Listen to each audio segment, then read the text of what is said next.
Para nosotros los partidos, y lo repito desde la campaña presidencial, son dentro del sistema en el que vivimos vehículos, no son importantes.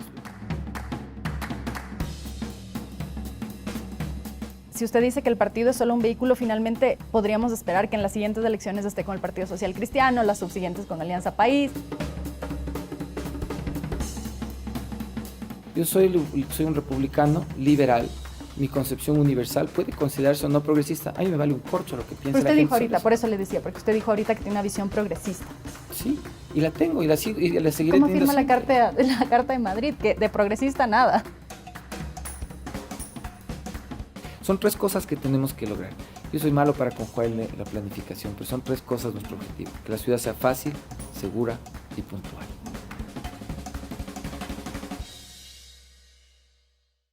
Hola, hoy estamos con Pedro Freile, candidato a la alcaldía de Quito por la alianza UIO, Partido Socialista y Suma. Pedro, bienvenido, un gusto tenerle aquí nuevamente. María Sol, muchísimas gracias por esta invitación. Un especial saludo a los periodistas en su día clásico que se celebra esta semana. Así que un gustoso estar aquí para las preguntas y las respuestas. Empecemos por lo primero. Ahora usted es candidato por esta alianza. ¿Cómo se llegó a concretar esta alianza entre el Partido Socialista y Suma, que pueden parecer 2 organizaciones con ideologías no muy cercanas?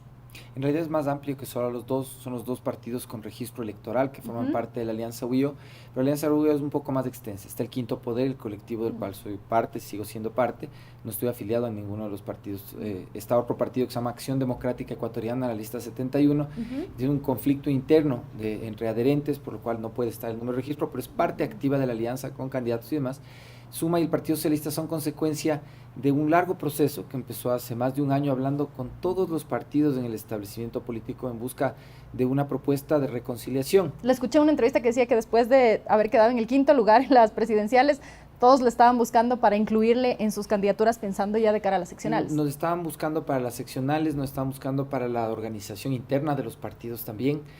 Lo cual nos hizo reflexionar sobre la posibilidad real de pensar un nuevo momento en la política. Sentimos además que después de estas elecciones es un momento en el cual parte del ejercicio de mejorar la calidad de la política implica lograr una fusión de partidos.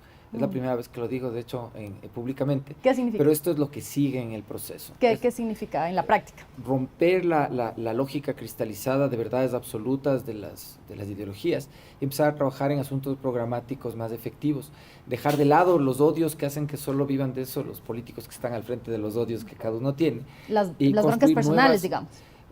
Las personales y las que parecen diferencias de fondo, pero que en realidad solo son de discurso, sirven solo para auspiciar a las personas políticas y construir otro tipo de partidos políticos a partir de alianzas que sean más perdurables. Entonces, en ese sentido, nuestro ejercicio, siempre provocativo desde lo liberal, desde lo republicano, desde lo progresista, busca una visión universal en donde no se denosten las posiciones, sino en donde se respeten y se vuelvan complementarias con otros. Los ecuatorianos hemos pasado mucho tiempo parados unos frente a otros como si fuéramos enemigos, a los 2 lados de un río, en lugar de tender puentes o construir balsas para poder navegar juntos. Pero puede resultar disonante esto de que usted cuando estuvo aquí candidato presidencial decía que es más bien de centro, ¿no? Algunas propuestas, según algunos analistas, son más bien tendientes a economía liberal, digamos, y ahora con este partido socialista que se autodefine como izquierda radical. Y en su página web ellos mencionan que... dice, le voy a leer textual: mediante la lucha popular persigue la instauración de un régimen socialista para la transformación del Estado y la sociedad. ¿Usted cree en eso? Tenemos cosas en común. Yo también vengo de una lucha popular en contra del autoritarismo. Yo he pasado 7 años haciendo activismo de calle, haciendo protesta social en contra del autoritarismo impuesto por la basura de Constitución de Montecristi. Esa ha sido mi posición apoyada por el personal. Partido Socialista. En su momento hubo esos procesos, sí, y ahora me apoyan a mí hacia la alcaldía de Quito. Lo importante es que hay un ánimo en las generaciones más jóvenes de dejar de lado esos distanciamientos que solo sirven a los políticos profesionales que viven de eso, que están de funcionarios de un ministerio, el día de mañana de un partido, y que viven de esas cosas. A los ciudadanos eso no nos sirve. En la conciencia de las generaciones más jóvenes hay un momento nuevo de la política que en poco tiempo probablemente incluso dé al traste con todo lo que consideramos como verdades de izquierda y derecha y construya otro momento en la historia de la humanidad. Lo que pasa es que en nuestro país las cosas llegan más tarde, pero eso es lo que está pasando con la humanidad. Nosotros estamos simplemente a la vanguardia del pensamiento, a la vanguardia de la filosofía y de la propuesta social. Pero no puede ser confuso para el propio electorado, digamos, si alguien piensa en el Partido Socialista y lee esto, mediante la lucha popular, persigue la instauración de un régimen socialista. ¿Usted cree en que mediante la lucha popular se debe llegar a la instauración de un régimen socialista? Y yo creo que es evidente que eso puede creer mucha gente. El Partido Socialista, yo soy liberal. ¿Cómo se empatan las dos cosas? En la salud, la seguridad y la educación bien administradas, en un plan económico que le garantice a las personas que el Estado cumpla sus funciones propias y le garantice a las personas la protección de sus derechos, en lograr que los costos de la obra pública sean los apropiados, en que los impuestos sean cobrados a quienes tienen que cobrarse y se pueda proteger a quienes están en condición de vulnerabilidad. Es ahí en donde encontramos un montón de factores de confluencia, no solamente con el Partido Socialista, sino probablemente en el futuro con otros partidos de izquierda también, y más temprano que tarde. En la carta abierta que usted respondió, que le escribía a Daniel Moncayo, le cuestionaban justo esto, ¿no? Este cambio de camiseta, amigo, ahora Partido Socialista, ¿el siguiente cuál sería? La construcción del liberalismo. Para nosotros los partidos, y lo repito desde la campaña presidencial, son dentro del sistema en el que vivimos vehículos. No son importantes. Lo importante es la democracia, lo importante es la construcción de la libertad. Lo importante no es darle crédito a esas personas que creen que porque pertenecen a un partido son dueños de la verdad. Esa política vieja tenemos que erradicarla de nuestro corazón y de la mente del electorado, porque lo único que hace es empobrecer a la nación. Es el populismo organizado lo que tenemos a nivel de partidos políticos, y nuestra misión es erradicar a eso. De todas maneras, si usted dice que el partido es solo un vehículo, finalmente podríamos esperar que en las siguientes elecciones esté con el Partido Social Cristiano, las subsiguientes con Alianza País. Sí, claro. Con cualquiera podría ir usted, con cualquier partido usted podría ser candidato. Todos los partidos de la República lleguen a apoyar el proceso político del quinto poder. Todos los partidos de la República. Eso significa a la inversa que usted podría ser candidato por cualquier organización política. Eso significa que estoy en condiciones de liderar a cualquier partido político y a todos en conjunto. Y no le importa cuál sea el bagaje del partido. No me importa. O que es secundario. Lo que me importa es que sean las personas honestas dentro de cualquiera de los partidos, enfocadas en cumplir propósitos ciertos y no vivir como rémoras de los cargos públicos. Que hay mucha gente que durante, sobre todo el periodo del correísmo, ha vivido de eso, de estar colgados de la teta del Estado, melando de los impuestos que pagamos los ciudadanos. Y si eso es de cualquier partido político, eso no me interesa. A mí me interesa la gente que se prepara, que trabaja y que cumple. ¿Y a cuál Pedro Freire le vota a la gente ahora? Porque por un lado, ahora, como le decíamos, ¿no? Partido Socialista, por otro lado usted fue firmante de la Carta de Madrid, de Vox, que es un partido español de extrema derecha, anti-migrante, con declaraciones misóginas por parte de muchos de sus partidarios, y usted dice ahora que tiene una visión progresista. ¿A cuál Pedro Freire le creemos? Si usted se fija, mi querida María Sol, nuestro discurso respecto de cada uno de los asuntos de la vida, de la ética, de la bioética, de la migración, de la defensa y de la seguridad, son las mismas desde que tengo 15 años. Yo soy un republicano liberal. Mi concepción universal puede considerarse o no progresista. A mí me vale un corcho lo que piensa la gente. Usted dijo ahorita, por eso le decía, porque usted dijo ahorita que tiene una visión progresista. Sí, y la tengo y la seguiré teniendo. ¿Cómo firma la Carta de Madrid? Que de progresista nada. Bueno, no sé, tal vez es importante leer la Carta de Madrid para poder comentarla. Y lo principal en la Carta de Madrid para nosotros es poder transgredir fronteras de posiciones distintas para hablar de cosas en las que creemos. Pero de cuando yo hablo, por ejemplo, de extrema derecha, Pedro. Claro. Antiaborto, por ejemplo. Usted me acuerdo que cuando estuvo... Me acuerdo, claro. Por eso es confuso. Y cuando la firmé fui pro aborto igual. Por eso es confuso, porque ¿cómo firmamos algo que tiene un respaldo de un partido político de extrema derecha cuando su discurso... Me acuerdo que aquí lo dijo, porque está a favor de que las mujeres elijan. Tengo la habilidad de que los que están en posiciones distintas a la mía me escuchen. Esa es mi función como político. Yo de nada les sirvo ni a mi ciudad, ni a mi país, ni a mi posición política, si solo puedo estar en entornos en donde me dan palmadas en la espalda por recitar las cosas igual que el resto. Yo necesito poder estar frente a posiciones distintas, justo por coherencia, porque mi posición es la de que hay que asumir sin miedo la política y plantearse de cuerpo entero con las cosas que uno cree, como estas que estamos mencionando, frente a personas que tienen posiciones distintas. O sea, uno tiene que hacer ese ejercicio. Si yo solo estoy con los que me van a aplaudir por lo que hablo, pero entonces no estoy haciendo política. No tanto es un tema de aplaudir, sino un tema de que de cara incluso al electorado puedan saber quién es usted. Y es difícil saber quién es usted y cómo se comportaría una vez en la alcaldía, en este caso, si es que por un lado tenemos un candidato que nos dice soy progresista, por otro lado firma una carta con un grupo de extrema derecha que tiene un discurso de progresista nada. Por otro lado está respaldado por el movimiento socialista, que a la vez en la Carta de Madrid dicen que es una lucha anticomunista. No se admire usted de que el día de mañana el Partido Comunista Chino también me apoye y me apoye el Partido Conservador Italiano. Esas son las Y cosas que usted adhiera a eso. Nosotros estamos construyendo eso. Ok, o sea, ¿usted le da lo mismo adherir a la una, a la otra o a la tercera? No, nosotros tenemos una postura que nosotros planteamos y planteamos adhesiones hacia lo que estamos proponiendo, es al revés.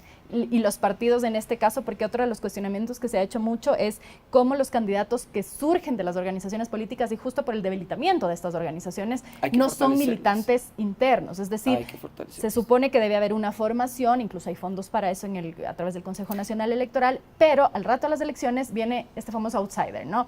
Entonces, en el caso de la Izquierda Democrática era el señor Hervas, ahora en las elecciones pasadas usted estaba con Amigo, en estas elecciones el Partido Socialista y Suma. ¿Qué pasa con la militancia? ¿No es eso un desincentivo también para la militancia que llegue alguien de afuera a decirles, bueno, el trabajo que ustedes han hecho nada, acá llego yo y yo soy el candidato? Yo creo que los asuntos internos de cada partido, como los de cada familia, los procesa cada uno. Nuestra propuesta, que es externa a todos los partidos, lo que busca de hecho es encontrar en cada uno de ellos los cuadros mejor formados, y de eso hemos hecho dentro de Suma, por ejemplo, del mismo ADE y del Partido Socialista, buscar dentro de la militancia consistencia, procesos de formación continua, entrenamiento, y escoger con los distintos puntos de vista a las personas con las que podemos trabajar porque tienen una identidad política clara, aunque sea distinta. Que usted no tiene. Yo soy liberal. Vea, María Sol, lo que usted ve es una identidad política. Tal vez no está escrita en el libro que usted leyó, pero lo que usted está viendo va a estar escrito en la historia de la humanidad. No es solo por mí, no es la preocupación mía, porque yo, Vea, pero no se preocupe la gente. tanto. La gente va a votar por nosotros, porque ¿Usted está convencido de eso? Sí, la gente va a votar por nosotros porque quiere encaminarse. Las generaciones más jóvenes en procesos limpios, en procesos transparentes, distintos de los que invocan a la necesidad de odiarse unos a otros por estar en posición. Pero no necesariamente es odiarse, mantener una línea clara, una línea política clara y definitiva. Pero ¿cómo va a ser clara si está con Amigo primero, luego con Suma, luego con Partido Socialista y me dice que podría estar con el Partido Social Cristiano, con Alianza País o con el Partido Comunista Conservador, o el cual me dijo el conservador italiano? O sea, claro. Eso es coherente. Sí, si usted lee en qué consisten nuestras propuestas, abre su corazón y su mente un poco y lee un poco lo que estamos haciendo, usted va a entender que es una línea perfecta de discurso político, que además le va a romper el sistema a la política caduca. Ahora vamos a ir a hablar de sus propuestas. No quiero dejar de preguntarle sobre una declaración que hizo Jessica Jaramillo, ha hecho en algunos medios, también la hizo acá cuando la entrevistamos, que dijo que había recibido presiones por parte de una ministra, por lo que ella decía se infería, que era la ex ministra Romo, para que decline su candidatura en favor de usted. ¿Cuál es su relación con la ex ministra Romo, con Ruptura, o conoce usted estas llamadas que le presionaban a ella para declinar su candidatura en favor de usted, para que ella sea parte de su lista? La verdad no tengo idea de lo que me está hablando. No le suena. No tengo la menor idea de lo que me está hablando. ¿No lo conoce, no lo sabía? No, primera vez que oigo eso. ¿Tiene alguna relación con la ex Ruptura Hoy Construye? O sea, ¿son parte del apoyo que le están dando a su organización? Y yo entiendo que Construye es parte de la alianza que apoya a Creo. Pero quizá está fragmentada, como algunas otras organizaciones. Algunos miembros de la que fue la Ruptura original, pienso en Juan Sebastián Roldán, María Paula Romo, ¿le apoyan ahora en su candidatura? Yo espero que todo el mundo nos apoye honestamente, pero no, yo entiendo que ellos están apoyando a Luz Helena Coloma. Pedro, hablemos un poco de sus propuestas. En 2022, los 7 centros de equidad y justicia del Distrito Metropolitano de Quito recibieron 13.114 personas víctimas de violencia. La violencia contra las mujeres es creciente, los números de femicidios van en aumento, y una competencia del municipio de Quito sí es la prevención de la violencia. ¿Tiene alguna propuesta concreta para trabajar en esta prevención, específicamente en contra de la violencia hacia las mujeres? Bueno, desde lo táctico obviamente hemos acogido algunas ideas que se han propuesto en foros específicamente de mujeres respecto de, por ejemplo, generar espacios confinados o separados para mujeres en la movilidad pública. Hemos considerado, estamos estudiando cómo pueden funcionar. Sabemos que en algunas ciudades sí funcionan, en otras no han funcionado. ¿Qué serían estos espacios? Estamos estudiando, por ejemplo, el tema del carro rosado en el metro, de tener transporte específico. Están bajo estudio. No tenemos certeza de cómo funcionan específicamente. Como digo, hay sitios donde es bueno, sitios donde no funciona tan bien. Pero lo principal en materia de prevención va a ser lograr atender una buena economía para evitar las condiciones de violencia que se han vuelto endógenas, patológicas de nuestra ciudad. Y al mismo tiempo dotarle al sistema, de lo que nosotros llamamos un sistema de salud social. Nosotros el tema de seguridad y violencia están asociados a la inclusión y al medio ambiente también. ¿En qué sentido? en todos los sentidos. Después de la pandemia hemos aprendido que todas las cosas están más interrelacionadas de lo que pensamos y que al final de cuentas, el tratar los temas por especialidad separada en lo administrativo, lo único que hace es generar espacio para sueldos de burócratas especializados, que cada y cual esta tiene chequera visión como independiente. transversal, ¿cómo funciona? Es One Health. Lo que tratamos es de no inventarnos nada, o sea, hacer funcionar el concepto de que la salud es un asunto animal, humano, planetario, humano y animal, como le quiera decir, pero es una sola cosa. Entonces, lo que tratamos es de poder llegar al territorio con personas que puedan asistir a las víctimas de manera temprana, antes de que sean víctimas. La habilitación de las personas sucede cuando tenemos capacidad de poder anticipar los cuadros de violencia, que son centenas de miles. De hecho, justo es la prevención la competencia del municipio en ese caso. Exactamente. Entonces, hacernos de recursos. Segundo, poner personal suficiente, dar asistencia a las personas que están en condición de riesgo para convertirse en víctimas y asistencia directa a las víctimas. En esto, lamentablemente, a nivel de crédito adicional sobre los presupuestos que tiene el municipio se puede hacer poco porque la capacidad de endeudamiento es corta, pero el presupuesto para el siguiente año sin duda va a ser más grande, casi el doble en materia de salud y en materia de seguridad. Van a ser cerca de 20 millones de dólares que vamos a reorientar en el concepto de salud social para poder ocupar los espacios públicos de manera directa con profesionales que puedan hacer asistencia efectiva. Eso le toca al municipio, no hay nada que hacer ahí. Claro, claro. Y también, ahora que menciona la salud, me parece que es importante mencionar los planes o los programas. No vi en su propuesta, no sé si se me pasó, un plan concreto de salud mental, sobre todo si consideramos los índices de suicidios en niños, jóvenes y adolescentes. En 2022, según un informe de Naciones Unidas, fueron 178 suicidios de niños, niñas y adolescentes hasta 19 años. Son números bárbaros y ya sabemos que después de la pandemia los problemas de salud mental se han disparado. ¿Hay alguna propuesta concreta con respecto a la salud mental? Sí, va de la mano igual con el tema de la cohesión social en el uso de los espacios públicos. Necesitamos nosotros poder dar no solamente iluminación a los parques, a las casas Somos, a las casas de salud implementadas por el municipio, sino hacer presencia continua con actividades dirigidas, actividades que nos permitan al mismo tiempo ir levantando el perfil situacional de las personas y dar asistencia temprana. Hay gente que me dice, de gana nos metimos en camisa 11 varas porque esos temas de salud más bien deberías devolver al gobierno central. No. Los recursos están ahí, la infraestructura está ahí y el personal inclusive. Dentro del municipio hay gente con capacidades profesionales, al menos a nivel de titulación, que con desde un entrenamiento somero podrían convertirse en interventores directos frente a mujeres, niños, adolescentes, adultos en condición de soledad o abandono también, más allá de todos los 190 y pico de mil almas que además están en condición de calle, que necesitan también asistencia de parte de la Pero ciudad. ¿cómo se implantaría? Concretamente, ¿cómo este proyecto de salud mental se implantaría? En la práctica, ¿cómo lo veríamos? En la práctica depende de cómo lleguemos ahorita primero a hacer el cambio administrativo para la implementación. Hay que comprender 4 cosas importantes.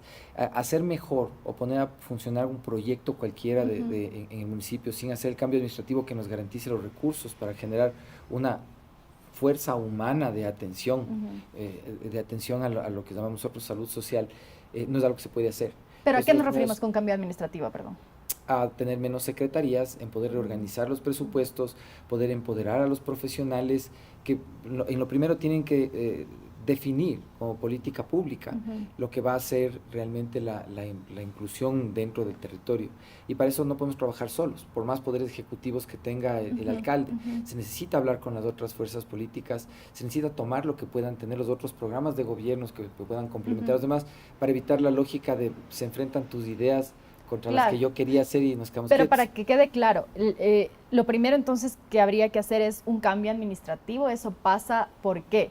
El cambio administrativo, ¿Por reformas internas? El cambio administrativo a nivel de secretarías es una decisión exclusiva del alcalde, felizmente. Claro.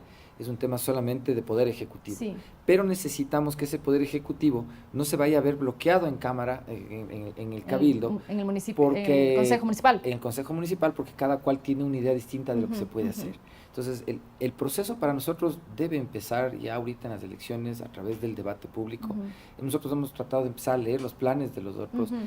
A nivel de concejales no hay mucho realmente a nivel de planes, pero entendemos que endosan los de los candidatos a alcalde que acompañan. Entonces, estamos tratando de calcular quién puede llegar con nosotros de las otras fuerzas políticas. Es decir, adelantarse a pensar quiénes podrían ser parte del Consejo Municipal para ver cómo se podría trabajar con ellos. Pero esto requiere un cambio de estatuto al estatuto autonómico, que escuché que es alguna de las propuestas de algunos candidatos. Este es otro no tema. Tiene que ver lo uno con lo otro. No, son dos cosas distintas. El tema de la atención a la salud social es algo que podemos entrar a hacer, pero necesitamos hacer coordinadamente. Claro, sino que como usted mencionó, el cambio administrativo va de la mano del Estatuto Autonómico o no necesariamente? No. De las secretarías, felizmente no, es solo Poder Ejecutivo. El de largo plazo, que nos da otro tipo de recursos para hacer avanzadas más grandes, ese es de poner a funcionar realmente, o completar el proceso de Estatuto Autonómico. Y por eso también irían ustedes a completar este proceso. Sí, y de hecho con mucha humildad vamos a tomar muchas de las cosas que ya se han hecho antes, desde la época del alcalde Barrera.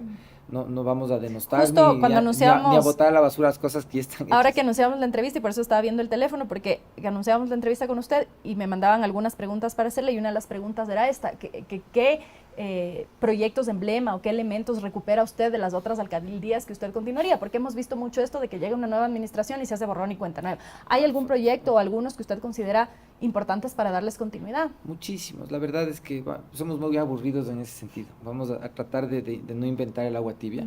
Hay cosas de Moncayo, de Barrera, de Rodas, que son útiles definitivamente. Me gustaría poder decir lo mismo de Yunda y Guarderas, pero lamentablemente no puedo decir lo mismo. No hemos encontrado todavía esos elementos en positivo para darles continuidad. Pero considerando que todos han tenido ejecuciones presupuestarias similares, que aunque le han cambiado los títulos en las puertas de algunos proyectos, son los mismos. En esencia son estructuralmente los mismos. Entonces, lo que vamos a tratar de hacer es bajar nuestro propio perfil y hacer funcionar las cosas que sí sirven, complementarlas que en planificación por algún motivo se quedaron truncadas pero debieron suceder. Y el Estatuto Autonómico es una de esas, que la ciudad necesitaba hace 3 años funcionando. Estamos tarde, pero mejor tarde que nunca. O sea, sí van a avanzar con el Estatuto Autonómico. Sí. Ahora que usted menciona el tema de los concejales, esto también es importante porque una vez que el alcalde llega es necesario que pueda conversar con estas otras fuerzas políticas. Usted dice que ya se está adelantando a ver quiénes podrían eventualmente llegar, si es que usted llegaría a la alcaldía. ¿Ha considerado también que un grupo importante de esos concejales entre con usted? ¿Y cómo sería este proceso de diálogo para poder empatar con las otras organizaciones que tienen otras visiones ideológicas, políticas y de ciudad incluso? Las últimas 2 semanas hemos empezado a tener estos diálogos de manera discreta, porque todo el mundo tiene se reúne en silencio. Esta preocupación de que qué van a decir los otros, es que un partido es del uno, el típico, esto de la división de los partidos. Para nosotros el tema es, objetivamente hay chance de llegar, es importante entender qué podemos hacer y no quedar en la discusión política, sino demostrarle a la ciudad y al país que podemos llegar y hacer, que podemos trabajar, que la gobernabilidad es posible. De pronto ahí darle unos tips al gobierno de que si hay cómo trabajar juntos, entre visiones opuestas. Siempre se puede. ¿Y cómo ha sido este proceso? ¿Con quiénes se ha reunido? Ya cuéntenos, pues si ya dicen chiquis, ya dígalo. ¿Con quiénes se ha reunido? ¿De qué han conversado? A ver, ¿con quiénes? No le voy a decir todavía. ¿Con qué organizaciones? Hasta el día después del debate, dígame, como amanecemos, ahí aparecemos todos en una foto al día siguiente de los debates. Pero antes de eso, le comento de qué hemos hablado. Por ejemplo, justo los temas que usted acaba de topar, que tienen que ver con inclusión, que tienen que ver con seguridad, con grupos vulnerables. Los hemos hablado por lo menos con 6 grupos de concejales. Los temas de seguridad, 6 organizaciones políticas de las que están. Con concejales de 6 candidaturas de alcalde distintas. Por eso, son 6 organizaciones distintas. Sí, no son alianzas también. Hay algún tipo ahí. Y con otras 3 con temas de seguridad en donde efectivamente parece tienen visiones de un alcance más completo. O sea, con 9 ya, 6 más 3, 9, o son 3 de los mismos. Son 9. O sea, de los 12 organizaciones políticas que están planteando candidatos a la alcaldía y que van concejales ahí, con 9 se ha reunido ya. Sí. Para adelantarse a cómo sería el trabajo en caso de que estas organizaciones ganen y usted gane. Exactamente. ¿Y cuáles han sido los acuerdos alcanzados?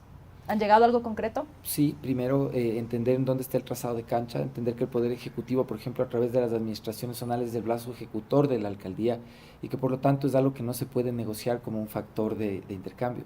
Segundo, que hay ordenanzas que estando en la misma línea, por ejemplo, de promover el cambio del sistema de educación municipal hacia uno experimental, hay líneas en común. Esas pueden, aunque son de nuestro plan, ser promovidas por otro. A mí no me importa que el otro corte la cinta, sino que se ejecute el plan.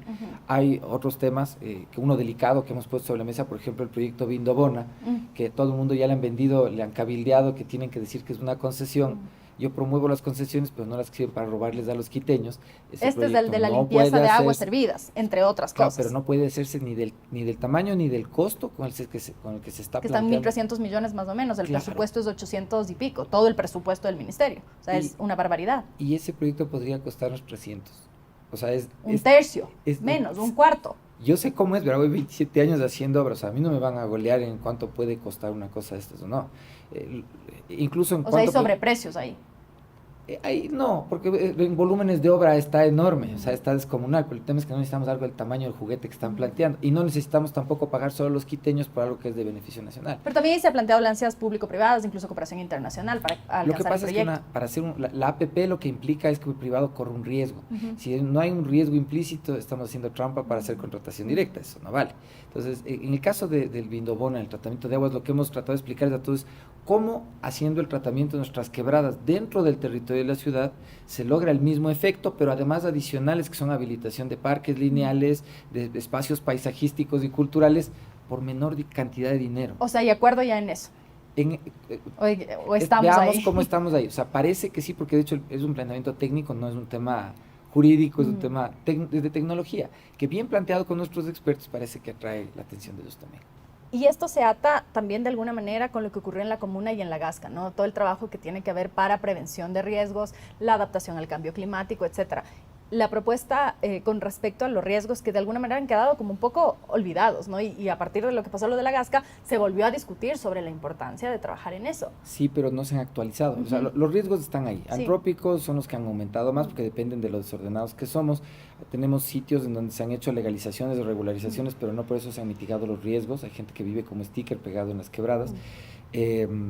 Desde la época del general Moncayo, diría yo, no se han actualizado realmente algunas infraestructuras mayores en las cotas de altas de coronación de las quebradas de Quito. Eso hay que actualizar. Eso es obra por la que nadie le aplaude al alcalde, pero que hay que hacer. Es necesario actualizar los planes de contingencia, pero todo está dentro de una lógica técnica en donde el actualizar, construir y reconstruir son las tres cosas que hay que hacer. Lo que tenemos son riesgos adicionales sobre los cuales hay que actualizar los planes de contingencia de la ciudad, que son riesgos volcánicos, del Cotopaxi, del Chiles en Colombia, del Pichincha sobre el hipercentro. Pero son cosas que hay que hacer nada más. Y proyectos de aseguramiento, porque una de las observaciones que les he escuchado a algunos expertos en riesgo es sobre planes de aseguramientos que deberían ser medio subsidiados, ¿no? Una parte que pague el gobierno local en este caso y otra parte los dueños de las viviendas, estas que están en mayor riesgo, porque si no pasa lo que pasaba en la Gasca. Una vez que ocurre lo que ocurrió, no hay ninguna vivienda asegurada y es muchísimo más grave y muchísimo más costosa la respuesta. Sí, esa es una posibilidad cierta, es una manera de afrontar el asunto, pero pasa también por definir quiénes no pueden vivir en donde están viviendo, por más que tengan escrituras o sean urbanizaciones inclusive. O sea, desalojar en esos casos. Relocalizar, decimos nosotros. De hecho, la relocalización de gente también es una parte, una salida económica durante el año de recesión, porque implica generación de obra pública, la generación de construcción de vivienda, de limpieza de las quebradas de donde salen estas personas. Hay un tema económico interesante, positivo para la ciudad, pero al mismo tiempo uno de seguridad sobre la vida humana, que es lo principal. Y en ese sentido, el trabajo sobre la gestión de riesgos tiene que empezar desde dónde, porque uno de los cuestionamientos que se ha hecho es justo este tema de que se van a botar basura a las quebradas y no hay tampoco esta visión de ciudad que en otras ciudades sí hay, de incluso hacer parques alrededor, el tema de la tala, por ejemplo, toda esta visión, ¿por dónde empezaría? Porque algunos candidatos dicen lo que usted dice, ¿no? Hay que empezar el cambio administrativo, etcétera, que suena como muy largo antes de dar la solución. ¿Las soluciones más inmediatas llegarían pronto o cómo sería el proceso para dar respuesta? Nuestra administración se va a caracterizar por dos niveles de gestión, las victorias rápidas y las obras para la prosperidad. Todo esto administrativo, que en realidad depende de actos administrativos de la alcaldía que nosotros ya tenemos escritos. Básicamente o sea, usted también va a decir cómo eran los 200 primeros minutos, los 200 primeros decretos o los problemas resueltos, cómo es la respuesta de inmediatez, es decir, tenemos listo el decreto y solo firmamos del rato que llegamos, ¿cómo funciona? Yo prefiero no ahorcarme con mi propia lengua. Lo que le digo es que sí venimos estudiando muy bien cómo son los procesos administrativos para que eso sea rápido, porque el reorganizar, por ejemplo, esto también es un tema de salud social. Las quebradas, vistos de nuestra perspectiva, de los 27 años que tengo experiencia en estos temas, se compactan y funcionan mejor si hay recursos. Entonces, por eso el cambio de esas tres secretarías en una sola nos permite asumir medidas inmediatas. ¿Cuáles? Inclusión, salud y medio ambiente. ¿Con qué lógica? ¿Cuál es el paraguas que las cobija las tres? Salud. Después de la pandemia, y sobre esto ya hay mucho escrito a nivel urbanístico y jurídico, a nivel internacional también, la salud es el centro de todo, pero lo ambiental no puede estar desconectado. Nuestra posición política respecto a la no minería en Quito, a pesar de que yo he sido incluso abogado minero, proviene de haber entendido en la pandemia claramente que la visión con la que hay que enfrentar estas cosas es ahora diferente. O sea, el profesional perfecto para ese cuadro debería ser un médico, salubrista, biólogo, geólogo, una cosa así más o menos. Pero para ser la cabeza de estas tres instituciones. alguien que tenga todo el conocimiento es una sola, es realmente una sola. Que se fusionarían, que ahorita son tres y se fusionarían en una sola. Sí, sí. Entonces, el ataque directo sobre el territorio viene de la empresa de obras públicas municipal y un sistema de contratación que nosotros llamamos contratación integral. No como el panecizo que está el letrero que dice contratación integral de la reconstrucción, etapa 1, fase 1.1. No, eso ya no es integral. ¿Y no hay el peligro, Pedro, de que al fusionarse se quiten estas competencias? Porque una de las observaciones que hacía un experto en riesgos hace poquitas semanas que estaba en la Asamblea Nacional discutiendo todo este tema de la nueva ley de riesgos que están proponiendo, es que no están separadas las competencias en cada organización, en cada institución, y que al fusionar se hace como más desorden todavía y no quedan claro quién tiene que hacer qué. No, es que yo estoy dentro, es otra visión distinta, o sea, esa visión, digamos así, es en lo jerárquico, ¿no es cierto? A lo que se refiere es en dónde se construye en dónde se construye la política pública y cómo se hace la gestión efectivamente en la administración. Lo que nosotros estamos haciendo es simplificar la vida del sistema de riesgos nacional, haciendo que haya menos gente con poder de decisión sobre estos asuntos dentro del municipio. Nosotros queremos estorbar menos, más bien. Con menos gente. ¿O no necesariamente? Con menos gente que genera interfaces de decisión. El problema que tenemos ahorita es que un documento en el municipio en que tiene que ver con el manejo de riesgos necesita 18 firmas. Entonces dice, procesos también, ¿no? Los procesos muy largos, muy lentos, muy pesados. Muchos son innecesarios. Son innecesarios. O sea, hay que conseguir a la gente otra cosa que hacer que convertirse en el cesito en el papel. Hasta que pongan el cesito en el papel ya no obramos con la celeridad necesaria, no hacemos la prevención que se necesita y cuando viene la emergencia ya no actuamos más. Y un poco con respecto a esto que hablábamos hace un momento, la prevención de violencia, también hay un tema grave aquí de violencia sexual. Este informe que le mencionaba de Naciones Unidas dice que en 2021 hubo 1.841 niños nacidos de madres en edades comprendidas entre los 10 y los 14 años en todo el país. 1.841. Eso significa que cada día nacieron 5 niños y niñas de madres violentadas sexualmente. Es una cifra muy alarmante. Esto es a nivel nacional, ¿no? Pero si nos centramos ya en Quito, ¿cuál sería su propuesta para prevenir esa violencia sexual en Quito que se deriva en embarazos no deseados? Intervenir en el sistema de educación sobre el que tenemos responsabilidad. Hay 33.000 almas que dependen ahorita del sistema municipal y ese hay que primero estandarizarle porque tenemos escuelas municipales de nivel Z y las nivel A. Las que todos quieren ir, a las que nadie quiere ir. A las que nadie quiere ir, pero ni de visita. Hay que nivelar esto. Para nosotros el reto es convertirle a los colegios municipales en algo como el Condamine o el Alemán, conseguir cooperación técnica internacional, correr el riesgo de hacer el sistema experimental, de hacerlo más abierto, de hacerlo más moderno. Yo creo que hemos retrocedido en el periodo de gobierno actual, lamentablemente, un poco en los contenidos incluso de educación. Creo que ¿Eso implicaría educación sexual, Pedro? Naturalmente. O sea, vea, yo en eso, no sé si soy en eso muy abierto o progre, lo que me digan, pero yo me eduqué entendiendo la necesidad de la educación sexual y reproductiva. Porque en la última entrevista usted me dijo que la educación debería estar a cargo de los padres. Entonces ahí me hace un poco de ruido. O sea, entiendo que, por supuesto, los padres tienen que educar, pero ha habido como este discurso de contra el aborto, pero contra la educación sexual. No suyo, sino de la gente. No suyo, de la gente en general. Cuando se discute este tema del aborto, es como, no pueden abortar, pero tampoco queremos que a nuestros hijos les enseñen educación sexual adaptada, por supuesto, a la edad de cada niño. En su visión, esta educación sexual tendría que estar obligatoriamente incorporada. Tiene que estar incorporada y los papás tenemos que tener la capacidad de esa educación y si no tenemos, el Estado tiene que entrenarnos para poder hablar con nuestros hijos y cumplir la función de papás. Tremendo trabajo que va a tener ahí a los papás que no quieren ni enterarse de eso. ¿Cómo funcionaría este programa que me parece interesante de integrarlos? Es cohesión social. Claro. Cuando tú habilitas un espacio para que se encuentren los vecinos, haces del comité de seguridad, organizas la fiesta, ahí hay que hablar de las cosas. Cuando la gente está más relajada. Si le sientas a personas de 50 años que no han tenido educación sexual de guaguas, y les dices, vamos a hablar de la menstruación, los primeros que se asustan son los hombres, se quedan como, chuta, ¿qué viene esta cosa? ¿No? Se vuelve un problema moral. Pero si lo hacemos normal, le estamos compensando lo que no recibieron cuando eran más guaguas a los papás, y nos aseguramos de que ellos no estorben en la formación que el sistema sí les puede dar formalmente a los niños. Y esta formación en educación sexual sería a través de los colegios y escuelas del municipio que tiene bajo su responsabilidad y en otros espacios también o únicamente a través de espacios también indispensable. En estos que usted menciona. Claro, en los espacios de cohesión. Muchos papás nunca van al colegio del guagua, pero sí van a jugar fútbol en la liga. Y eso se integraría ¿cómo? ¿De qué manera? ¿Con charlas en las barriales? ¿Cómo se integraría? Charlas, dinámicas, obras de teatro, generando el espacio que se hace en la gestión cultural también para interfazar las capacidades que se tiene para comunicar las cosas importantes en un ambiente en donde la gente sea receptiva para aprenderlas. Y allí también entra, y le pregunto cuál sería su propuesta específica para mejorar las condiciones de vida de la población LGBTIQ, porque también ahí hay toda una discusión de las necesidades que han sido desatendidas históricamente de esta población. Pues básicamente haciéndolos trabajar. O sea, para nosotros esto no es algo especial tampoco. Hemos trabajado de cerca no solo con colectivos, sino con gente que forma parte de la población LGBTQ, además dentro de mi equipo directo.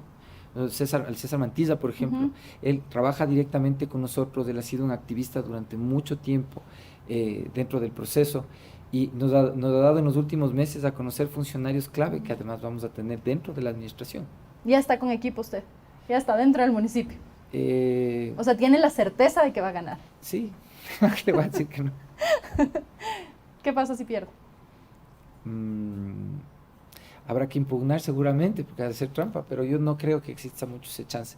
Nuestro trabajo consistente ha sido ir ganando a la gente de una en una en el proceso de... Verá que todos los que se sientan aquí me dicen lo mismo, que van a ganar. ¿En serio? Ya tengo 4 o 5 que se han sentado aquí, faltan los otros que estarán por venir, que seguramente me dirán algo parecido. Pero está bien, parece que es la actitud correcta de un competidor. O sea, no contemple el escenario de no ganar. No. Sobre la población LGBTI, entonces usted dice generar empleo específico con un enfoque específico para esta población, porque en una de las cartas abiertas que publicamos estaba dirigida al candidato Páez, pero las preguntas que hacía podrían ser válidas para cualquier candidato, que es la visión de las necesidades, por ejemplo, de la gente que está de la población LGBTIQ+, en situación de prostitución en el centro histórico. La necesidad no es la misma que gente que exige, por ejemplo, participación política desde las diversidades sexuales. ¿Cómo responder a toda esta diversidad? Las mujeres trans, de hecho, son en el ámbito de la prostitución las más vejadas, las más infrahumanizadas desde cualquier punto de vista y esclavizadas, con menores ingresos, más exposición a enfermedades, a violencia física, además de parte de los clientes y no clientes. O sea, tienen realmente un cuadro que es mucho más complicado, en el cual la propuesta de inserción económica es la base. Gente que por voluntad propia puede hacer la actividad. De hecho, hay gente que si tú hablas con las mujeres que están ejerciendo el trabajo sexual en la calle, te dicen esto genera mejor plata que lo que cualquier cosa que usted me pueda ofrecer. Entonces un trabajo cuesta arriba y difícil, pero que la única manera de compensarlo es con oportunidad laboral. Entonces lo primero, para que esa oportunidad laboral pueda empezar a representar algo, es entrenamiento. El siguiente es formación técnica, el siguiente es formación continua. Que puedas ¿Pero específicamente dirigida a esta población o a las personas en situación de prostitución? Específicamente dirigida a todas las personas que tienen condiciones de vulnerabilidad primero. O sea, no son solamente las mujeres trans, son las mujeres que ejercen la prostitución, son adultos mayores que necesitan todavía trabajar, son todos los que están más débiles. Es ahí en donde están nuestras victorias rápidas, en donde yo me pongo al hombro, sacar adelante el proyecto político, es por ahí. Empieza por ahí. Empieza por ahí, y la inversión que necesita la ciudad no va a venir acá si no mostramos que de verdad somos coherentes en hacer eso bien.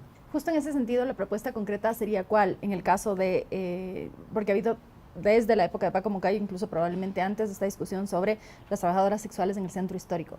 ¿Cuál sería su propuesta, sobre todo enfocada en las mujeres trans y la población LGBTIQ que también está ahí?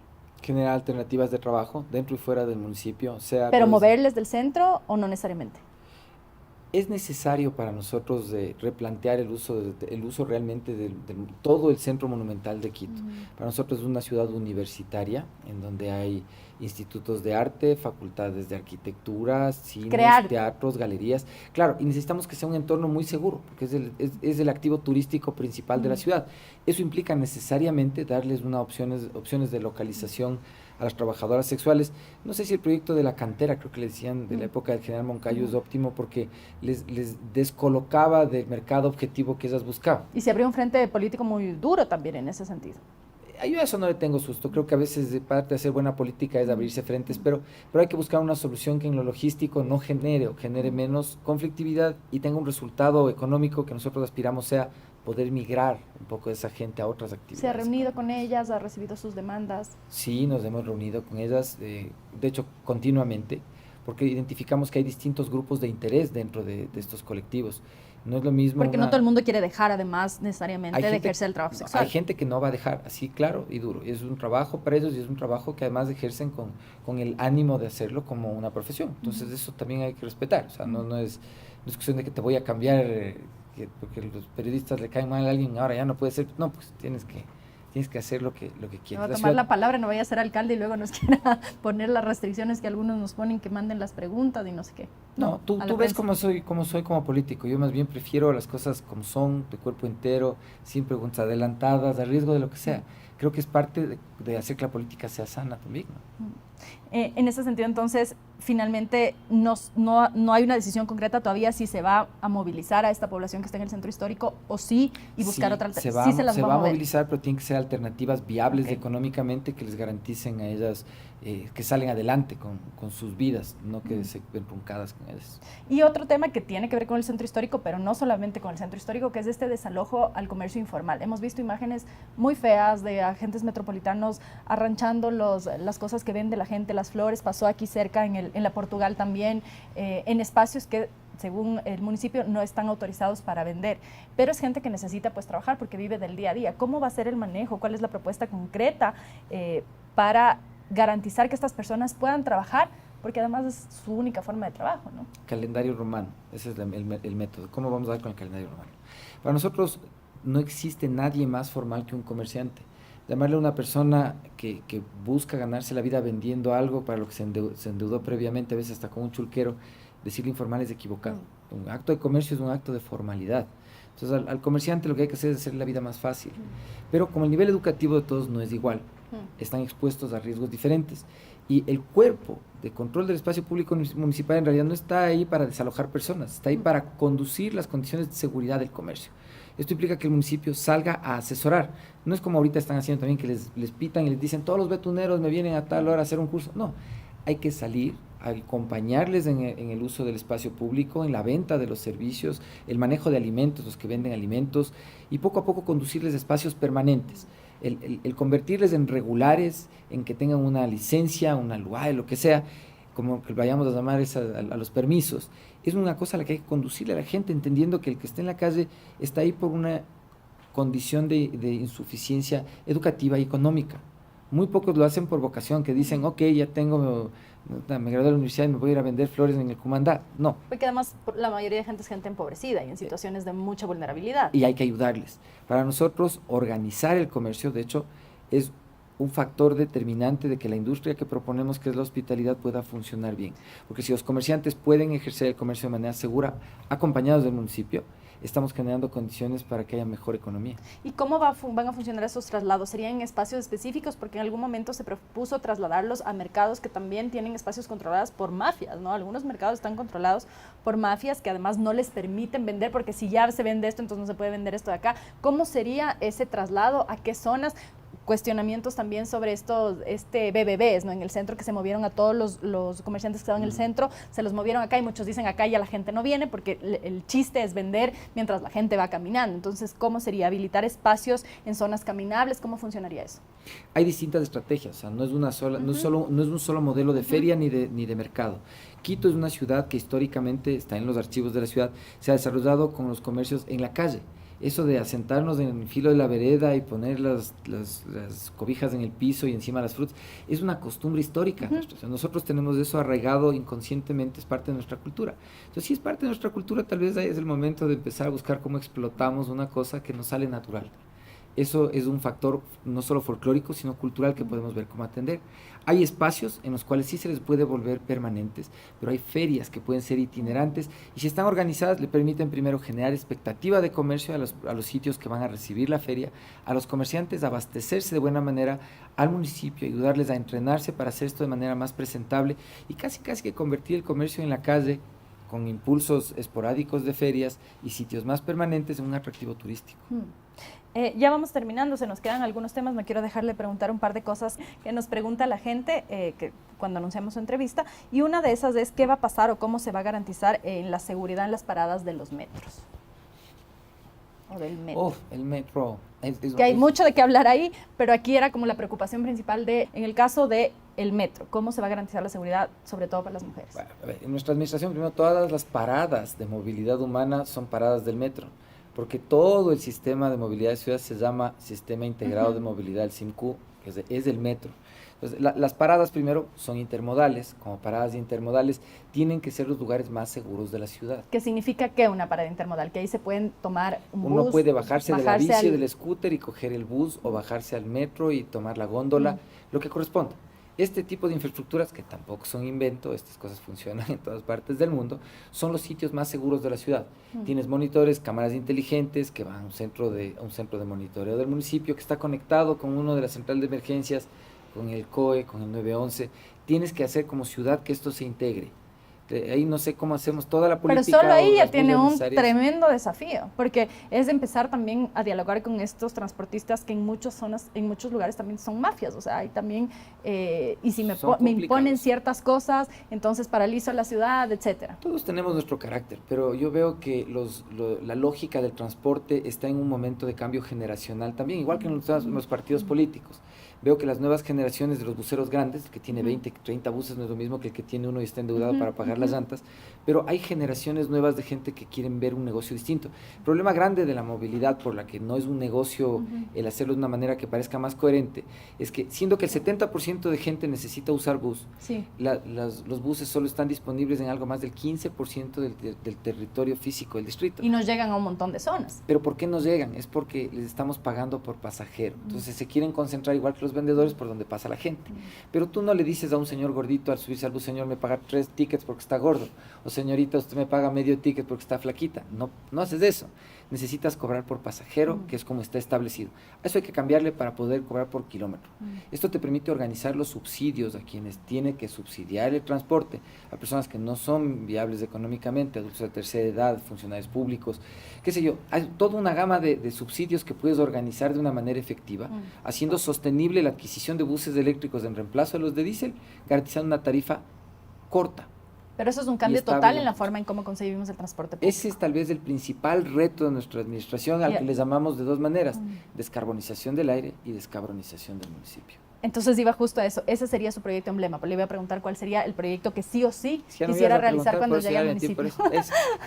El de la movilidad. La descarbonización. Y es la movilidad centrada en cómo hacemos que realmente las personas estén en el centro y no la alimentación del metro. Porque ahora les vas a oír un montón de candidatos que te dicen: el asunto es ponerle alimentadores, como si fuera de alimentar un titán con los hijos de alguien. O sea, no, el tema es cómo haces que la gente tenga transporte suficiente a un costo que sí pueda pagar y sea mejor que tener carro. Sí, y en ese caso también hay que garantizar la seguridad, que no haya acoso, violencia hacia niños y mujeres. Muchos estudiantes dicen: el bus no me para porque como pago medio pasaje, entonces no me para. Y es verdad, no es que dicen. Yo he visto eso, me he llevado a ver cómo pasa y sucede de verdad. Son 3 cosas que tenemos que lograr. Yo soy malo para conjugar la planificación, pero son 3 cosas nuestro objetivo: que la ciudad sea fácil, segura y puntual. Esas 3 cosas, si aspiramos a esas 3 cosas y nos organizamos para mejorar esos factores, yo creo que en la primera administración nuestra vamos a poder ver cambios. ¿Ya está pensando en la segunda? Sí, naturalmente. Ahorita está pensando en 2 periodos de... Nuestro plan, el plan de gobierno para Quito y la región capital está concebido para 8 años. Cerrando la idea de la movilidad, ¿qué pasaría con las rutas de las bicis? Hablamos con algún otro candidato o candidata sobre las BiciQ que quedaron finalmente arrumadas de ahí, que era un proyecto de alguna manera que pretendía incentivar también estos usos alternativos. He visto también que hay estos scooters cada vez menos, porque no es una ciudad que incentive. Hemos visto los accidentes, gente en bicicleta atropellada, etcétera. ¿Cómo compaginaría esto que usted dice, un gran transporte que funcione bien, que sea público y que desincentive el uso del auto, con estos otros transportes alternativos? El primer paso es la transición administrativa que se requiere para que funcione. Imagínate tú que el servicio de la bici vende la Agencia Metropolitana de Transporte. La agencia que por concepto regula tiene la venta del servicio. Ya de entrada dices: alguien hizo malos deberes aquí, pues eso está en total desorden. La bicicleta y todo medio liviano, alternativo, independiente de movilidad es básico para que la ciudad sea interesante para las inversiones también. Y para hacer eso, los 71 kilómetros que tenemos concebidos de ciclovías en la ciudad, de los cuales funcionan 20 y poquito, en realidad son insuficientes. Tal vez lo que hay que hacer es reconsiderar los trazados y en el mismo proceso de educación continua de la gente aprender el valor de respetar ese tipo de movilidad. La gente en carro todavía, y me pasa, se ha ido, bueno, me pasa con mi mamá, que igual, perdón que voy a decir eso, pero es de, estos de las bicicletas, ¿no? Estos de las bicicletas, pero al final de cuentas, si la ciudad funcionara mejor, habría mucha más gente usando bici, subiéndose en el bus, que luchando por endeudarse toda la vida en un carro. Y es un tema de salud también, ¿no? Porque la bicicleta permite hacer el ejercicio, reduce... Es salud, es seguridad, es inclusión. O sea, la bicicleta realmente es un cambio de mentalidad humana. Las ciudades que se mueven más en bicicleta están ya más sanas. Terminando ya, Pedro, siempre les pregunto, y le pregunté a usted la última vez que vino, sobre el error que les ha dejado un aprendizaje. ¿Cuál es el error que usted considera que ha sido como que ha marcado su carrera política y que le deja un aprendizaje hoy? Chuta, es que son un montón. Uno que prefiera. Tal vez ser demasiado condescendiente con mis competidores. ¿En qué sentido? En ser condescendiente. ¿Pero cómo? ¿Cómo se trasluce eso? En que a ratos, donde me dicen tienes que atacar, yo prefiero razonar, prefiero usar el mate y no el bate. Prefiero irme por el lado del construir el consenso que deben ser en la diatriba, que soy bueno para la pelea, pero creo que no le sirve al país de nada. Hay momentos en donde tal vez pude haber sido un poco más fuerte, momentos en donde en la campaña presidencial, por ejemplo, sí debía haber aceptado apoyos económicos y sí pulsar para hacer más que el experimento de quitarle el partido político a los políticos. Y esos errores pienso corregir esta vez. De esta quedarán errores seguramente. Le preguntaré en la siguiente. ¿Quién financió su campaña? Nosotros mismos, yo, los candidatos a concejales, mis compañeros del Quinto Poder. ¿Cuánto cuesta una campaña? ¿Cuánto le cuesta a usted hacer esta campaña para la alcaldía de Quito?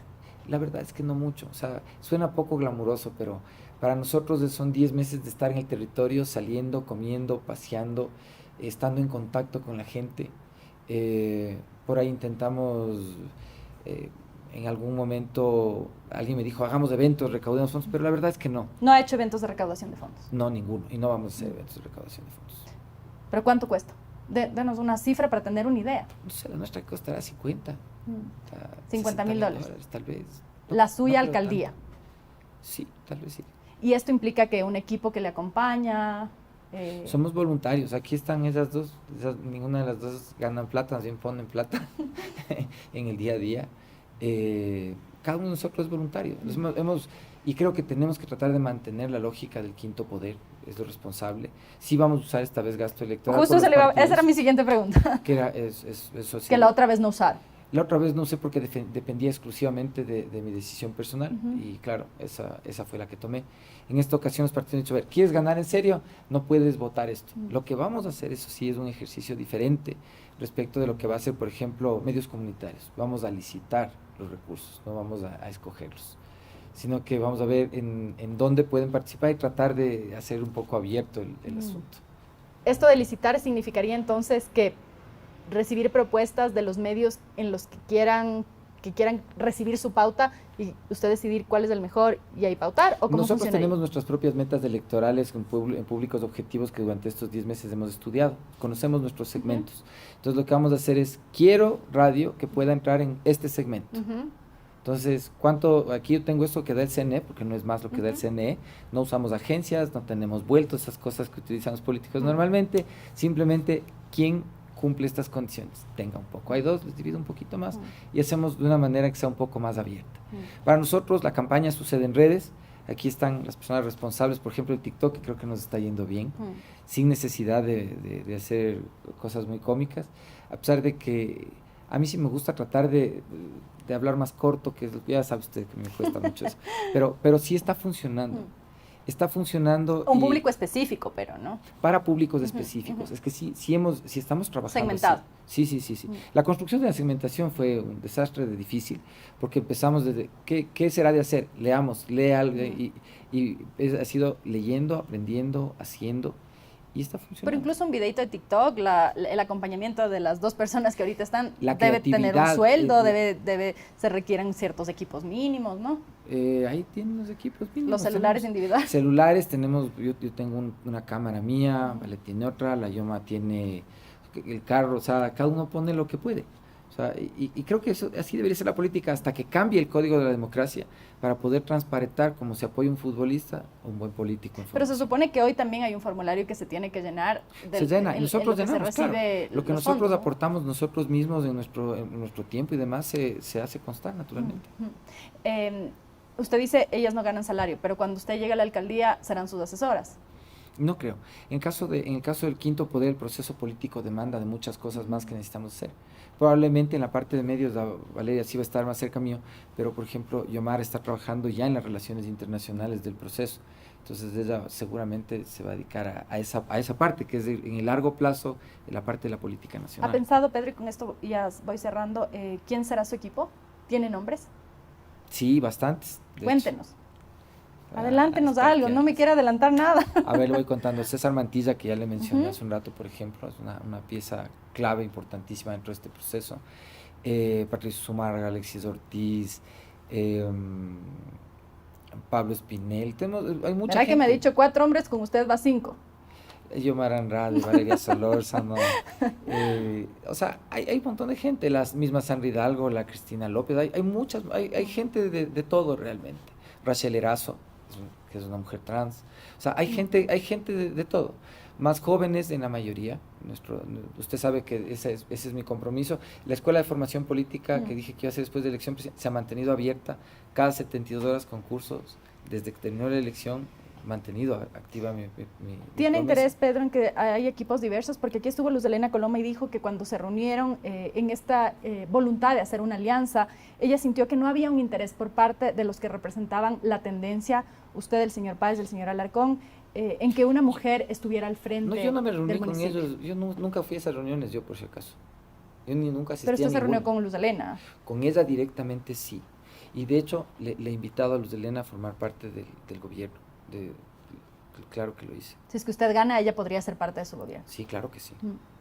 Creo que con eso estamos por esta vez, Pedro. Ha sido un gusto tenerle nuevamente pero no solo aquí. ella sabe que la señora Jaramillo tiene cosas muy interesantes también. La señora Maldonado también tiene cosas muy Y ya les ha interesantes. dicho que les gustaría que sean parte de su equipo. Sí, he conversado con las tres. O sea, ¿Y yo qué le han con dicho? los candidatos creo que 1 o 2 no he conversado. Yo creo que hay apertura. Obviamente hay el celo de que están de candidatos y todo, pero yo creo que va a haber apertura. Yo creo que hay un buen ánimo de servicio entre todos. Y creo que lo responsable es dar el ejemplo de que sí se puede hacer eso. El día de mañana en mi administración sí espero tener a varios de los ex candidatos a alcalde, alcaldesa trabajando con nosotros. O sea, podríamos ver en una administración de Pedro Freile, a Luz Helena Coloma, Luisa Maldonado, Jessica Jaramillo, los 3 nombres que usted ha mencionado, claro que sí, como parte de su equipo. Pavel Muñoz, qué sé yo. Les va a recoger a todos los perdedores de la contienda, porque si usted gana, ellos serán los perdedores, y se unirán a su campaña para mezclar estas visiones, estas propuestas. La contienda electoral termina con un Víctor, pero es un Víctor que tiene una responsabilidad encima y es que la ciudad sea victoriosa. Y para eso se necesita reconciliar. Para eso es necesario trabajar con los que son contendores. ¿Y usted se integraría a un municipio eventual de cualquiera de los que ha mencionado? Claro. ¿Se podría ser un director de qué podría ser? De la alcaldía. El procurador de la alcaldía. O sea, sí trabajaría con ellos si es que le invitan a ser parte del municipio. Un municipio liderado por Pavel Muñoz. O sea, yo sí tengo conocimiento y obviamente mi vocación es el servicio. Yo sí quiero trabajar con Claro, ellos, claro, comprendo, pero usted dice, se integran a la mía, pero a la inversa usted sí se integraría a un eventual gobierno de Luisa Maldonado, Pavel Muñoz. Uno tiene que ser abierto para todo, de ida y de vuelta. Pero si sí no o es no. incoherente, claro. Ya. Pues, ¿Y del señor Yunda? excepto de algunos dos que usted sabe. ¿O del señor Páez? Verá, Que ya estuvo cercano a él en algún momento y ha de conocer si le gusta o no le gusta trabajar con él. Verá, yo le voy a decir algo. Cuando uno no tiene nada bueno que decir sobre otras personas, es preferible decir claramente esto. ¿Qué? El silencio.